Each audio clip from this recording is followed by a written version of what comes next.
Bawat segundo, minuto, oras, araw, kailangan natin ng tubig. Ang bawat patak ng tubig ay mahalaga.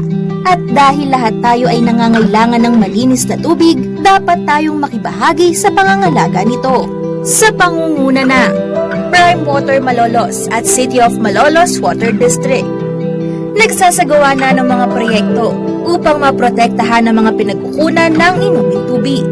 Ang pagsisikap ng bawat isa na makatulong sa maliit man o malaki man ay mahalaga.